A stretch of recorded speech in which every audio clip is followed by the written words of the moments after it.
Hey guys, welcome back to Mainville ATV and Outdoors, where we do all things all-terrain. In today's video, we are finally finishing the 670 square foot garage build. As you guys know, with small shops, you got to make use of every inch you can. So what we're going to do today is make use of some vertical space. We have our friends from the Loft.ca, one of our channel sponsors, coming down to install a single post lift. So stay tuned for that.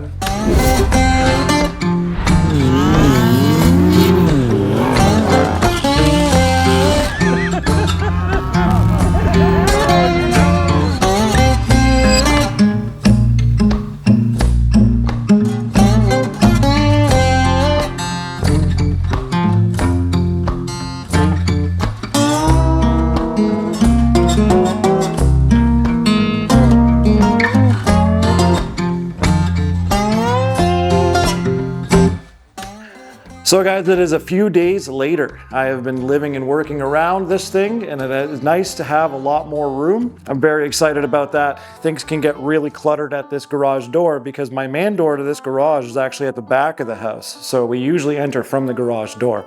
It has been very nice just walking in because I actually have some room. So in this video, we're going to be covering a lot of things from installation to prices. So make sure you stay tuned to that. We're going to start with installation. First, we're going to talk about what this hoist lift is. First of all, this is not made so that you can maintain your machines. Of course you can. There's certain tasks that you can do on this, no problem. If you want to drop oil from something, sure, go nuts. If you want to change the blade on your lawnmower, makes sense. But if you're going to be doing major tasks, there's better hoist options for that, and we're going to get into that later in the video. But what this is a storage lift. This isn't how this particular lift comes. This was customized by the Loft because he knew that I wanted to store snowmobiles on it. So you're going to see some extensions on it, and they can do that for you as well, depending on your application. You just tell them what you need it for, and they'll make it happen. Just so you understand, these are 146s. In the snowmobile world, these are the short track if you're out west, they're a long track if you're out east, but they are a significantly long snowmobile overall. So we had to add some extension plates, and we're not worried about that because this thing can lift 2,000 pounds. And this sled is probably under 550 for sure, you know, with oils, fuel, whatever. So we were not concerned about anything like that. But we knew we were dedicating this to snowmobiles, and worst case scenario, if I have to change it down the road, it's really not that big of a deal. So they welded on some extra plates just to hold the skis and the track up. The typical use for Joe Blow on this is going to be to get stuff closer to the ceiling to gain some floor space, which in this garage was absolutely crucial. This is not a big shop, it is 670 square feet. So every inch gained is a major victory here. Before, I would have another snowmobile right here completely blocking off this door, and I would have to move something inevitably if I wanted to bring anything else in or even sometimes walk through. So normally I have an ATV over here giving me lots of space to walk in and out, which as I said is great because I don't have a man door on this side, which we're going to be correcting that later down the road. So as of now, we are making use of a ton of space vertically, which is kind of lesson number one when you're trying to make a small shop big, is use your walls, use your height. This video is sponsored by the Loft. They are sponsors of the channel. They had zero input on what I had to say. They literally came and installed, explained the product, and disappeared. They said, can't wait to see your video. So I'm really glad to have partners like that who just want to show off their product and let it speak for itself. And I think that's really important in our sponsorships and for my transparency to you. So we're going to be kind of going around this product. I'm going to show you a few things and talk about the installation now. Okay, install. Let's talk about a few things that you need to know. I'm going to graze over a few things that are really important to understand, but if you're looking for particulars, I suggest you go to the Loft.ca, give them a call, they're the experts. I'm just going to graze over some of the stuff that I think is important from my perspective. Number one, single post lift. So it is lifting from that far side from one particular point. And that one point is actually a cantilever system. So that pole is actually leaning backwards towards my wall over there. The base of it is several inches out from the wall than the top. And that's important to know for when you're trying to install it in your space. It is dead center of the platform that is provided. If you make any customizations, that'll obviously change things, but I can't understand what you may need. For this particular example, it is dead straight from the whole platform. They extended mine. You can see the original platform here and here. This center portion actually comes out and they added some length with some support so that we can actually have the long snowmobile up top. So that's kind of one of those things that you need to consider. Number two, you're gonna need a decent amount of concrete underneath. So if you have concrete that's falling apart or unsupported or not strengthened with any rebar or anything like that, you may wanna take care of your concrete before you get into this. When it comes to particulars, you may wanna either look at the installation manual or talk to the Auto Loft again. So those are some of the things that you might wanna know. The dimensions are listed online, so I'm gonna leave a link in the description to that kind of stuff for you. So if you're looking for that, it'll be down below. The next thing you'll need to understand for installation purposes is maybe you want a 15 amp circuit dedicated there for the unit. Personally, I am not going to have one.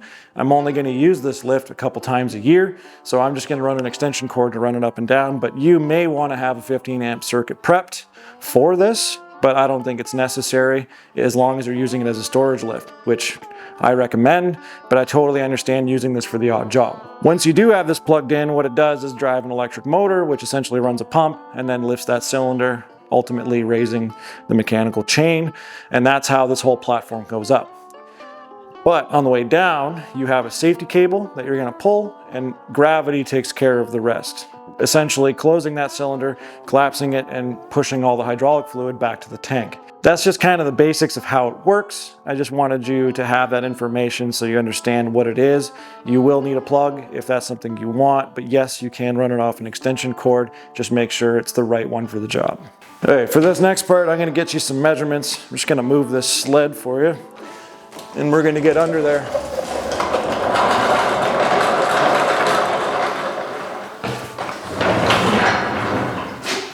All right, so the actual platform, and I mean, you can quickly look up some of the specs, is roughly 50 by 64 inch. This center panel gap is about 33 inches across, and I would say 48 inch depth. So that's kind of the platform. Although they can do any kind of custom extensions. These ones are 16. So you added 32 inches of extra length to support my particular application. Again, these are 146 snowmobiles. If you're a snowmobile guy, you'll understand. Now for the post, like we were talking about, because of that cantilever system, the base from my wall is about 7 1/4, while the top is only 2.5 inches from the wall. So that's how far it's actually leaning backwards. But as you can see, lots of room, which is kind of the point to the whole thing. So those are kind of the considerations. The actual center point is roughly 32 inch. So now you know that where you can place this. The one thing you're gonna wanna know is I believe I have this thing maxed out and it's now resting on the locks. So it does go, I would say, another 4 inch or so, approximately, higher than where it is. It's currently at 58 inches. It probably lifts somewhere in the vicinity of 60 and 62 inch, but then it has to come back down and rest on the locks. So in this garage, which is 9-foot ceilings, it's about as high as you can go underneath a high clearance garage, or a high clearance garage door, which is what we have above here. So this is literally about as tight as you can get it. So if you have a similar garage or larger, you're in a pretty safe scenario to think about one of these and contact the Auto Loft to see if it's the right solution for you. We have other solutions, so we're gonna get to that as well. So when it comes to installation, I'm not sure if that's the pace they always work at or if it was because all of the mosquitoes that we had insane mosquitoes that day. So they were moving quick. They got out of here as fast as possible. They explained that same cantilever system. They explained the platform and how it works and the weight. And obviously leverage is a concept that you need to understand. So the farther you go out with your weight on this, the more it matters. So if you're gonna put 1,800 pounds on it, it'll lift it better over there than it will here. So you need to consider that as the operator of this hoist. So they were here, they educated me, and they had the installation started right away. The first thing they did was help me clear the area. We got some stuff out of the way. They obviously brought the mast in, which is what I'm gonna call it. I guess that's what it is. The actual single post mechanism. It came in without the pump or anything on it, but the cylinder was already in it. They brought that in, did the measurements, and double checked with me to make sure that it was correct. Once they did that, they actually drilled into the concrete. I found out I had roughly about 5 inches of concrete underneath there. It's closer to 6 almost on the far side. They cranked down on those bolts. I think the instruction manual wants like 130 foot-pounds of torque, but you can take a look at that in the actual manual yourself. Once that was installed, they brought in the pump and a few other things. They hooked up the lines, got all that tightened down. Next, we had the platform. We rolled that in and we flipped it over. The 3 of us made short work of that. It really wasn't that bad. I don't think it was that heavy, but 2 guys can definitely do it, no issues. We basically wheeled it up to the hoist and we bolted it in. There is 4 bolts on the back side of the platform, and what that does is allow you to level out your system. So when you first put this on, it could be low or high. I'm not sure how it really comes every single time, but there's 4 big bolts that you can push out and you can level this system with. So what they did was they actually put this system slightly off level, a little high on this side, so that when you put weight on it, it's actually dead flat, which is where we are now. We checked it with a level, it was dialed in. So at this point, it was just a matter of filling up the fluid and making sure we had enough of that, testing the system up and down, and then you'll find that the hydraulics burp a little bit. That's totally normal, but eventually you'll have full function and then just top it off and you're good to go. So yeah, when it was all said and done, they triple checked the system. They made sure the hydraulics were set, it was level, the whole 9 yards, torque tested. We shook hands and they said, can't wait to see the video, and they took off. So the whole process, even with taking video and discussing the product so that I could make this video, I think we're looking at, I think it was like 2 hours, 2.5 hours. It wasn't long, let's put it that way.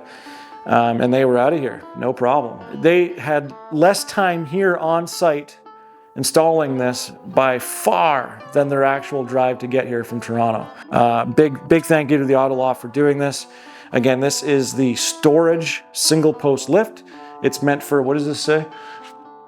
It's meant for turf and power sport, they call it. So I think we've met the bill perfectly. Now, if you want to actually do some work, I have another option that I'm going to show you that I actually have a full video on, but we are going to touch on it. And there is more options even after this, and we're also going to talk prices. Okay, so we discussed the 2,000-pound cantilever single post lift. That one is for storage purposes generally. Of course, you can do the odd job on it. You know, you and I, Joe Blow, we're going to find a way. If you want to sharpen some lawnmower blades or do whatever, I get it. That will do some work. But when it comes to actually getting bigger projects done, this is the table lift. Now, we have a full video on this. You can go check that out. For the purpose of this video, we're going to skim over some of the details, but I wanted to give you another option while we were at it. This one is 65 inch by 88.5 inch, I believe. It has the extensions on, which make it that wide. You can buy just buy the center portion. It has a lot of different features. You can buy a motorcycle front clamp so you can hold on to the front tire. It has a bunch of panels that actually come down so you can get under the machine easier. That back panel is so you can drop that and remove a rear tire on a motorcycle, or if you're going to work on a differential or something like that on a side-by-side, there's a lot of great options there. Some people want to buy just this and belly lift their machines up. Totally understand. You can buy these extensions and get most side-by-sides or ATVs up in the air, no problem. And anything under 65 inches, basically. When you get into like the X3s and stuff that are 72, or like a Maverick R, which is like 77 or 88 when it's at full travel, they get a little bit too large, but you can just belly lift them with the centerpiece. So there's a lot of options going on here. This one is the hydraulic version. So you're going to see this. Oh. I had the safety on. So this is electric over hydraulic. Very similar system to the single post that we saw over there. You can get a significantly cheaper version of this that's the exact same, but it runs on an air compressor. So if you already have a garage with a big enough air compressor to handle it, you can actually save a lot of money that way. The electric over hydraulic, in my opinion, is nicer, but I totally understand if you're on a budget and you have to cut a few dollars and you already have an air compressor, the air one does make a lot more sense. When it comes to safety, they're the exact same. They have the same lock mechanisms and everything like that. You're going to be perfectly safe. But I like the electric over hydraulic because it's just a little quieter, and smoother operation. They come in a couple different colors, things like that. The ramp operation is pretty nice. When you lift this thing, the center ramp tucks underneath and the side ramps drop down. So when you're walking around, you're not going to destroy your shins. So some pretty good options there. This thing has been really good to me so far, but again, if you want more details, you can definitely go check that out. Link in the description. Okay, it is time to talk pricing. I got in trouble in the last video for not releasing pricing. I don't normally talk dollars because it changes so much. Obviously, if you're watching this video when it releases, these numbers are accurate, but if you watch it in the year 2064, guess what? Things have changed. We might not even have Canadian pesos anymore. We don't know. So instead of giving people a bunch of grief and some misunderstandings between customers and businesses, I try to stay away from numbers and I let the businesses talk. As a good rule of thumb. For today's video, we are going to release those numbers, but I want you to keep all of that in mind. They are current for now. Prices fluctuate all the time, shipping costs change, and you might make customizations, obviously, that are going to tack on top of this, as well as taxes are different everywhere. So, with that all being said, we're going to talk about a few numbers. First and foremost, the price of the single post lift that we're talking about today. The one that you see behind me is $3,700. That's Canadian, without taxes, customization, and shipping, installation, all that kind of stuff. So for the actual hoist lift itself, you are looking at $3,700 Canadian. So pricing on the table lift gets a little different depending on how you packaged it. So we're going to start with this whole table that you're seeing here. When I got it was $4,000, it is now $4,200, and that is just price of steel, shipping, everything else. So what you're looking at here is $4,200 Canadian. That's how much this costs. As you see it, no difference. When you just buy the center portion, which is, I think they call it the motorcycle lift, or if you just want to lift a side-by-side from the belly, you can buy just this middle piece, and that's $3,600 Canadian before everything. And of course, they have brackets to hold your tires and things like that. That can all get added on after as well. So that's how much that is. Now, there is an option for some of you guys that we talked about with air. So I know a lot of you people reached out in the last video to the Auto Loft and saw the prices and asked if there was anything a little more forgiving. There is this exact lift, like we discussed, that runs on an air compressor. If you have a big air compressor that can lift it, great, you can save a lot of money. It goes down to $3,000 Canadian. So you can save $1,200 if you already have an air compressor. You can also get the air one and get a $1,000 compressor and have a 60-gallon compressor or 80-gallon compressor, a pretty nice one for your shop, and still save $200, but now you have a compressor for your shop. Something to consider. I know a lot of you people are moving away from air. Personally, I like having air.